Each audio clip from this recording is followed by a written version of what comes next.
حبايبي ازيكم عاملين ايه؟ وحشاني من الفيديو اللي فات. النهارده ان شاء الله بدايه النهارده الوصفات هنعملوا حاجات اللي هي بتاعت العيد. كل سنه وانتم طيبين. نعملوا النهارده الحواوشي الاسكندراني اللي هو بالعجين، غير في حواوشي التاني اللي هو بالعيش البلدي، بس انا هعمل لكم الحواوشي الاسكندراني ده تحفه ومكونات بسيطه وموجوده في كل بيت، وحاجه خفيفه كده تاكلوها، ممكن تعملوها في العيد بدل الفته واللحمه المحمره والحاجات دي كلها، حاجه خفيفه وتحفه. يلا بينا نشوف المكونات ايه بقى اللي احنا هنستعملوها. اول حاجه انا هستعمل كيلو دقيق او كيلو، بص انا حاطه كيلو ونص دقيق، تمام. طبعا شويه ملح، نص كوبايه زيت. البهارات هنا سكر، معلقه كبيره سكر، معلقه كبيره خميره، معلقه كبيره زعتر، معلقه كبيره بصل وتوم باودر. وهنا معانا هنحط نص معلقه بيكنج صودا والميه بس. هنيجي اول حاجه كده معانا هناخد معلقه، هنيجي نحط اول حاجه هنا البهارات كلها مع بعض والخميره وكله. انا واثقه في الخميره بتاعتي فمش هعمل لها اختبار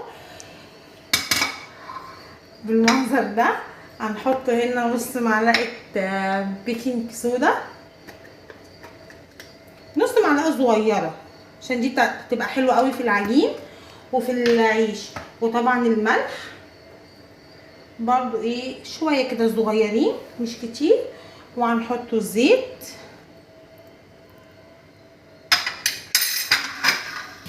بصوا كده نقلب العجين بقى كده كويس قوي. احنا قلنا لكم العجين اللي هو فيه زعتر وبصل وتوم باودر ده بينقل العجين لحته تانيه خالص، حتى لو ما فيهوش حشو اي حاجه، سواء كان بقى ايا كانت، سواء كانت بيتزا او عيش باللحمه، عيش بالصدوق، عيش بالبسطرمه، بتخلي طعم العجينه حلوه، تمام. وهنا معانا ميه دافيه، يعني فتره، مش ساقعه ومش سخنه، عشان الخميره ما تهبطش، انا عايزاها تخمر. وكده كده الجو حر، بصوا هنحطه حسب ما العجين تاخد، بس احنا مش هنكتره طبعا. بصوا كده اهو، طبعا هي لسه عايزه ميه ياما. وطبعا الميه، كميه الميه على قد بص حسب العجين حسب الدقيق. ممكن الدقيق بتاعي انا ياخد كوبايتين، ممكن ياخد كوبايه، انتي ياخد من عندك مثلا كوبايه ونص، كوبايه الا ربع، حسب الدقيق. كده بقى انا هضطر ان انا استعمل ايدي عشان نشوف ايه العجين. بصوا هو لسه طبعا محتاج لميه، بس انا ايه هشربه الميه اللي انا حطيتها كلها.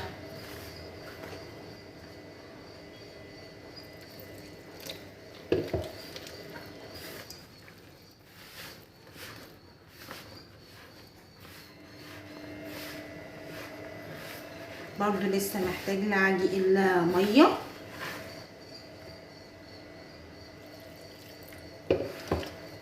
هو الدقيق بقى متعدد الاغراض، يعني مش عايزه اي حاجه، عايزين ينفع لاي حاجه، تمام.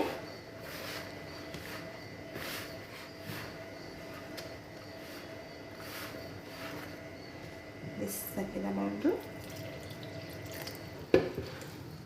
هو كده العجين بتاعي لو كده كفايه، يبقى هو واخد كده كوبايتين ميه. هو كده خلاص كده تهيألي كده مش هيعوز ميه تاني ان شاء الله.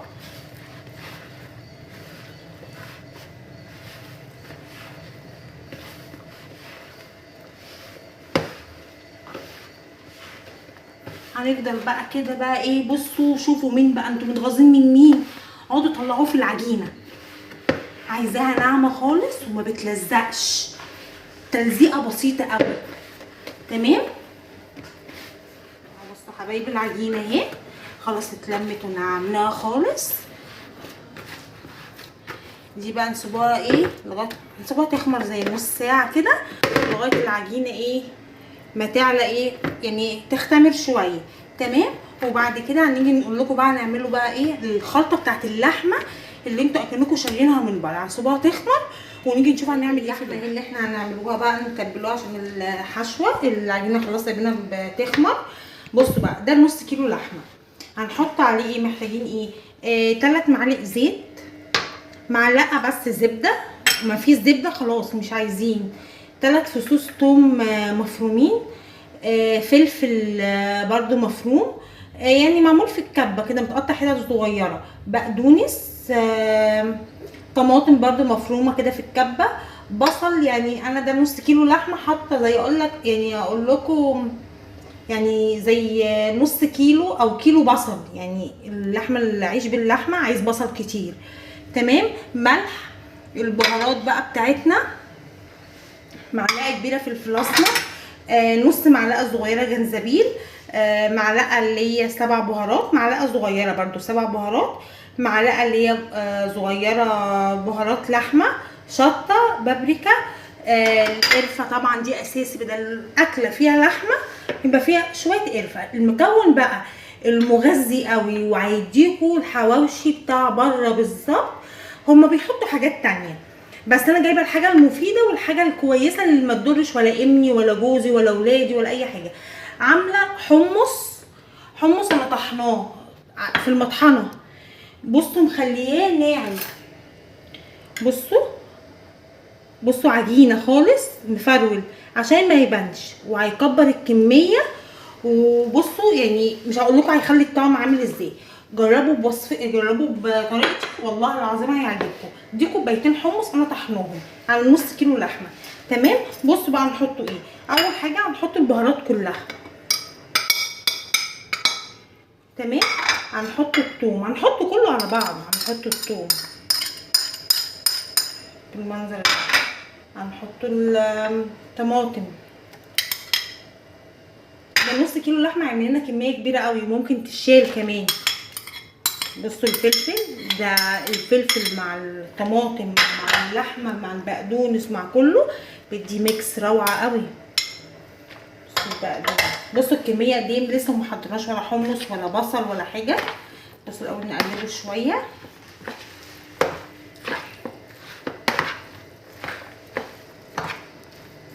بصوا هنحط بقى هنا ايه شويه قرفه مش كتير. الملح طبعا احنا ما حطيناش، انا نسيت، هنحطه هنا ايه، بصوا معلقه ملح صغيره كده اهو. هنيجي هنا نحط البصل،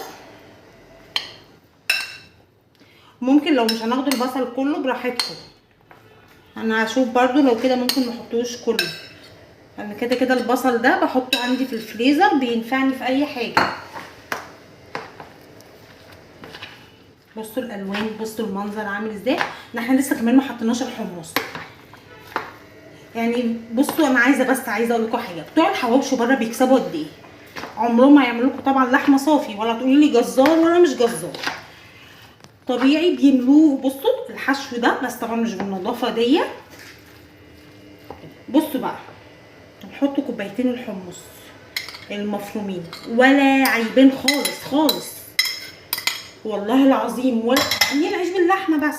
هنحطوا معلقه الزبده، مفيش زبده قلت لكم مفيش مشكله خالص ولا تفرق.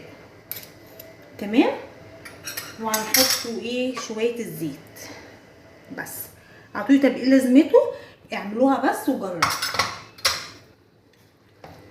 هتعتمدوا الوصفه دي.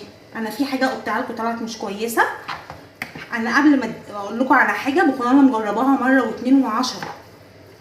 بصوا المنظر عامل ازاي، بصوا نص كيلو لحمه بقد ايه، ده يحشي لنا كام ساندوتش، ده كام رغيف. لا وبره بنبقوا زعلانين قوي عايزين ناكلوا حواوشي من بره، طب ما هو وما كلفناش حاجه، كل الحاجات دي عندنا في البيت. هي الحاجه الوحيده اللي ممكن تشتروها الحمص.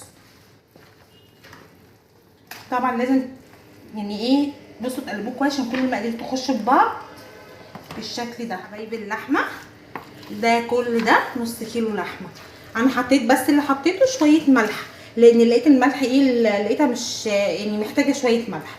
انتوا برضو الملح حسب ما انتوا عايزينه عادبه خالص براحتكم، عايزينها مملحه قوي براحتكم برضو، فالملح ده حسب بقى. بس بصوا هي كلها لحمه على فكره، والحمص ده مكون تحفه ومغذي وحلو قوي لكل حاجه، حلو اللي بصوا للركب للولاد. انسوا خالص تحطوا فول صويا، في ناس تكتر اللحمه بالفول الصويا، لا لا وحشه جدا وحشه جدا والله، وبالاخص اللي عندهم صبيان والولاد ما ينفعوش ياكلوا فول صويا. في ناس تقول لك لا الاكل بتاع بره ده كله فول صويا، اعملوا حسابكم. فانا عمري استحاله ما اكل ولادي من بره. انا حاطه لكم مكون مغذي ويغذي الولاد ويغذي الكبار كمان. تمام. انا التتبيله دي بقى هتفضل، اللحمه كده هتفضل في التتبيله دي لغايه ما العيش بقى العجين يتخمر، ونيجوا بقى نشوف هنحشي السندوتشات ازاي، العجين ازاي. تمام. هنسيبوها كده شويه لغايه ما العجين يحمر ونرجع لكم. هنا هي خمرت بسم الله ما شاء الله، تحفه. بصوا طريه وجميله. هنيجي ناخده بقى، بصوا جزء منها كده مش كتير. بصوا بصوا خمرانه بسم الله ما شاء الله، جميله قوي وطريه. اخدنا حته كده صغيره عشان انا مش عايزه العيش بتاعي مليان. على الوش وعلى الرخامه بتاعتنا طبعا نضيفه، مسحينها كويس قوي. حطينا هنا شويه دقيق، وهناخده حته عجينه. هقول لكم بقى عشان تطلعوا العيش مدور، تطلعوا العيش مدور ازاي. بصوا هنفردوا العيش كده اهو. حتى اللي اقول لكم حاجه، اللي مش عايزه تفرده كويس، اللي مش عارفه تفرده كويس مفيش مشكله، انا هقول لك بطريقه تخليه يبقى مدور وزي بتاع بره بالظبط. تمام.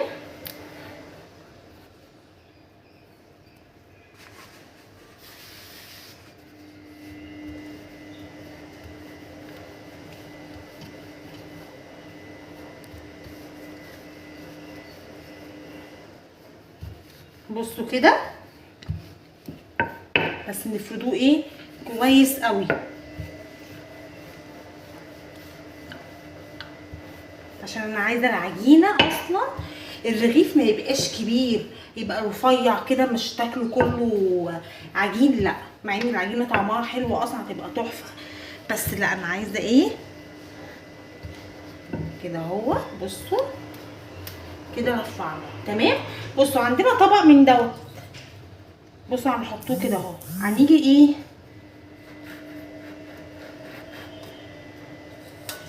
بصوا المنظر اهو. طبعا هنا الرغيف ولا لا مدور، هو مش هو ده هو لزق في بصوا هو احنا طبعا هنرشه دقيق. بصوا هنحطوه هنا مفيش مشكله، احنا لسه هنعدلوه.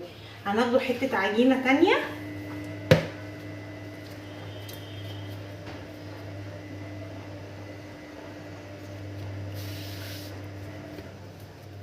بصوا هنفردوها كده عشان نعمله، اوريكم بس انا اول رغيف بيتعمل ازاي.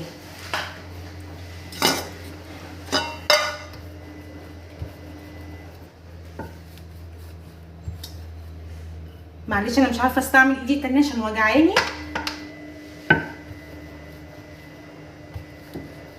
فمش مشكله اهو انا ارجع تاني الحمد لله.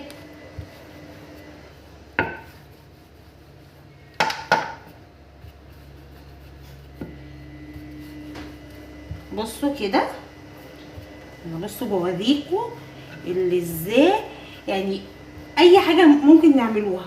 انا على فكره ما بعرفش ادور قوي الرغيف، فرحت جايبه القطاعه اللي هو مش قطاعه، اللي هو طبق، قلت ايه احطه يعمل زي ايه حاجه تبين لي الرغيف يبقى شكله حلو كده.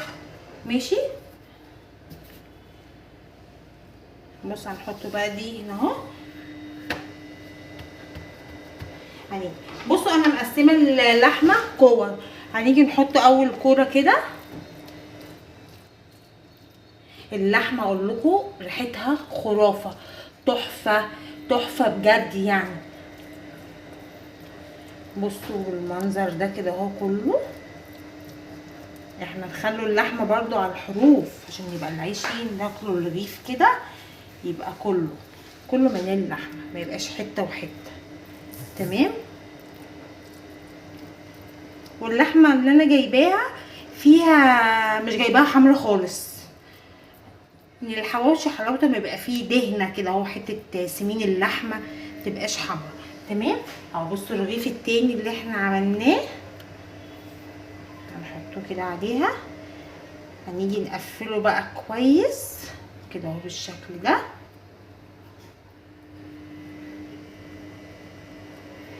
اهم حاجه على فكره التقفيل عشان ما يتفتحش ايه في الفرن. بصوا نطلعه كده اهو.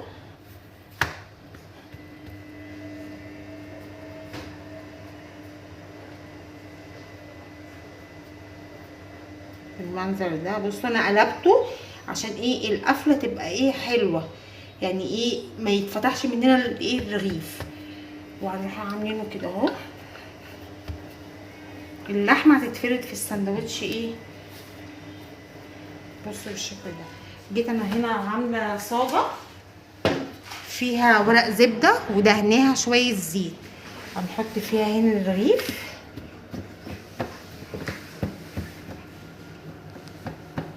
بالمنظر ده كده اهو. هنيجي نشوف هنعمل واحد تاني. التاني اهو حبايبي عملته برده بنفس الطريقه وحطيت اللحمه. بصوا اهو كده اهو يتقفل بس ايه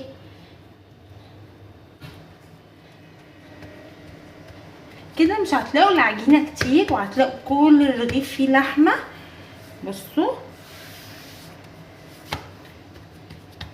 بالشكل ده كده اهو. هتيجي احنا بقى ايه بده، هما مش بتوع بره بيعملوا كده، بس الله اعلم بقى بيحطوا ايه في لحمتنا. يبقى احنا عايزين ايه حواوشي معرفش يدونا ايه من جوه، يبقى الطعم حلو على فكره. كل دي طعم بهارات، لكن احنا حاطين لحمه وحاطين حاجه مغذيه. يبقى انت كده ضامنه اللي انت بتاكلي ولادك حاجه انت واثقه فيها وانت عاملاها بايدك، ان انت عمرك ما هتضريهم. والحمص ده والله العظيم فوائده رهيبه. تمام. بصوا كده نقفله كويس اهو.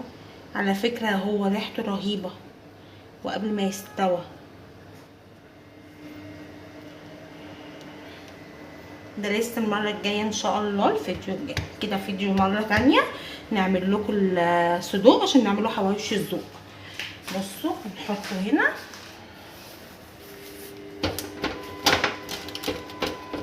ونفرده كده. في بقى عايزه اوريكم مثلا انا عايزه اعمل نص، في ناس تقول لك لا انا مش عايزه رغيف، مع ان هو الرغيف صغير يعني. هنيجي نعمله النص. هنعملوه ازاي اوريكم بس النص هيتعمل ازاي برضو يتحشى ازاي، وبعد كده انا هخلص الكميه دي كلها بس عشان تبقوا انتوا معايا ايه خطوه خطوه. بصوا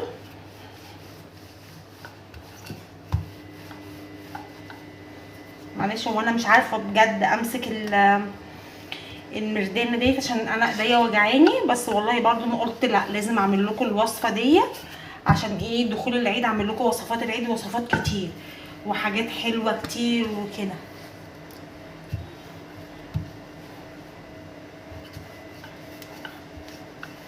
بصوا دي هتقولي لي انت هتقطعيها، لا مش هقطعها بالطبق، هقطعها في الاخر بس.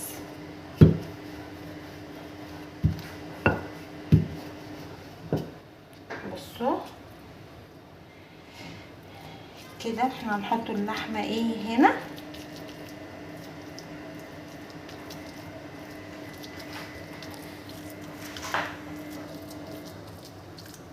في ناس بتحب تحط فيها موتزاريلا، لا انا مش ما بحبش كده. انا ممكن الصدوق احط له، لكن اللحمه لا ما يبقاش، انا ما بحبهاش، ففي غيري بيحبها وحلو.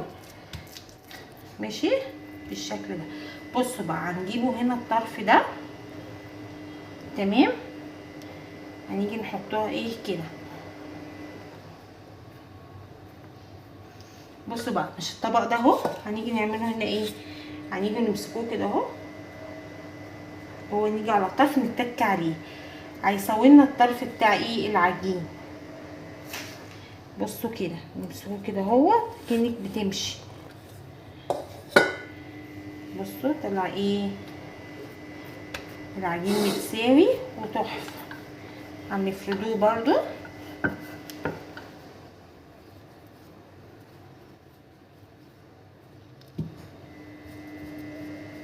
اهو كده.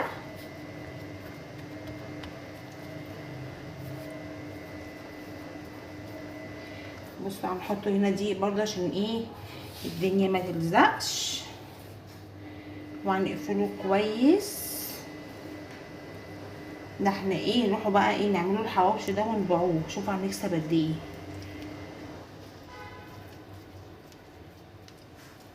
بصوا مش مشكله لو الحته دي مش هيحصل حاجه يعني. اهو كده هو. هنيجي هنجيب احنا عملنا الاتنين دول، الصاجه التانيه بقى عشان دي مش هتكفي. بصوا هنحط هنا، هنخلي الصاجه دي للانصص. تمام. هكمل انا بقى شويه العجين دول بنفس الطريقه وارجع لكم اوريهم. خلصنا كميه العجين اهو. بصوا قد ايه اللحمه اللي فضلت. بصوا كل ده من نص كيلو. بصوا بقى هنجيب شوكه يعني بصوا نفتحوا كل العجين ده عشان ما تقبش من المنظر ده كده اهو. كده اهو بالشوكه كده كده كده كده كده. بس دلوقتي هنحط ايه، هنحط حاجات. بصوا بالمنظر ده والراحه بس عشان تعرفوا انا بحبكم قد ايه. ما رضيتش ما اصورش، قلت عشان حبايبي بس رغم ان انا تعبانه. بصوا بقى الصينيه دي انا عملتها اللي هي تتقطع حتت مربعه تبقى جميله جدا. ماشي. بصوا برضو ديت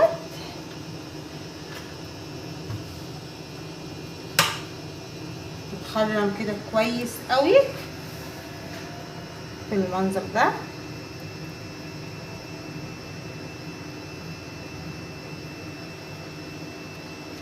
كده.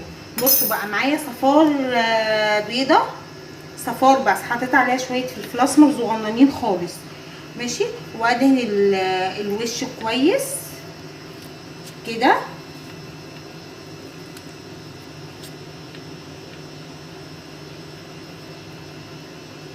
البيض اهو هنحطه بقى من فوق الوش ده السمسم وحبه البركه كده بالمنظر ده.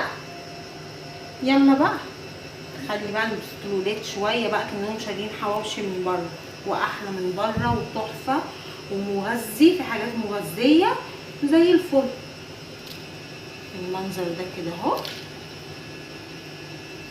اللي مش عايز يحط سمسم ويحط حبه البركه براحته، بس ده بيديله شكل حلو كمان قوي، وحبه البركه بتبقى حلوه قوي لما تخش الفرن، الريحه بتاعتها حلوه. بصوا كده بالمنظر ده.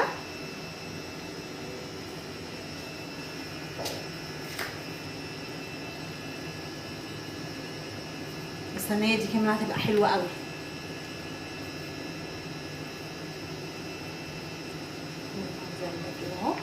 ده بقى انا مولعه الفرن طبعا من اول ما بدات ان انا ايه احشيه، عشان عايزه الفرن سخن قوي.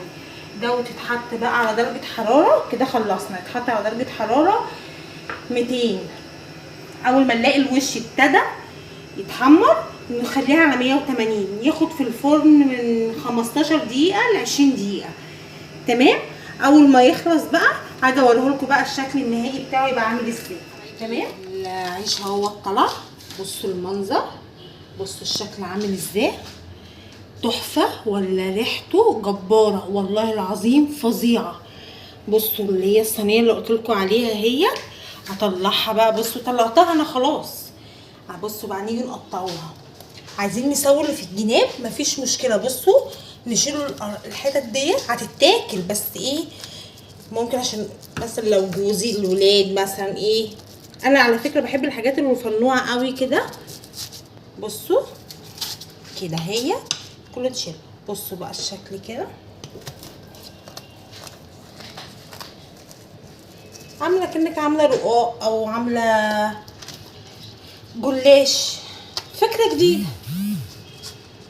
بصوا الشكل عامل ازاي. وكل ده والله بنص كيلو لحمه تحفه. بذمتكم بقى احنا كده وفرنا ولا ما وفرناش؟ واسمنا اكلنا اللي احنا نفسنا فيه. بصوا بقى كده انا بسميها سخنه.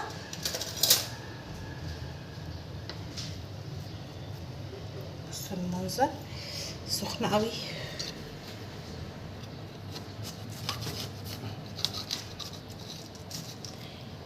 انا بس عايزاكم والله لو بصوا تشموا الريحه فظيعه.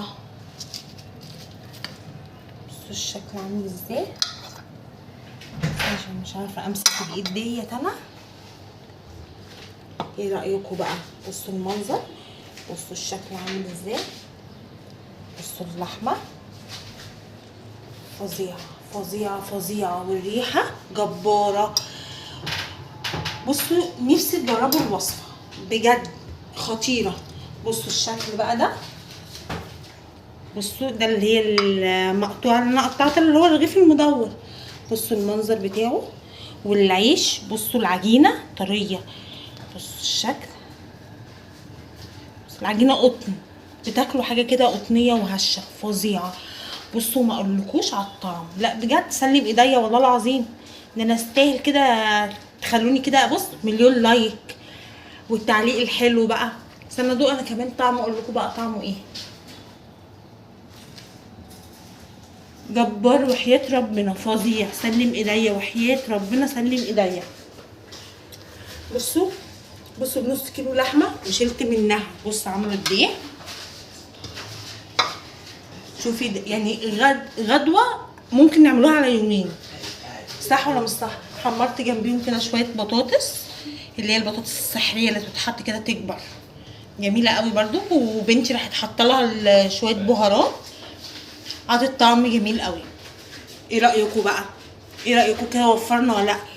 واكلنا لحمه، صح ولا لا؟ يعني ما نجيبش نقولوا ايه في العيد لازم بقى لحمه، لا بنص كيلو. عملنا الحواوشي ده اكله خفيفه وتبقى حلوه، تعمليها كده في العيد اول يوم او تاني يوم بالمنظر ده. ايه رايكم بقى؟ يلا اوعوا بقى تنسوني في لايك عشان الفيديو ده كله يشوفه، وكومنت حلو، واللي ما اشتركش يشترك بقى. اشوفكم الفيديو الجاي ان شاء الله، بس اوعوا تنسوني زي ما قلت لكم في اللايك، عايزه الفيديو ده يترفع، والكومنت حلو، وسبسكرايب بقى. اللي ما اشتركش يشترك في قناتي. يلا هشوفكم الفيديو الجاي ان شاء الله.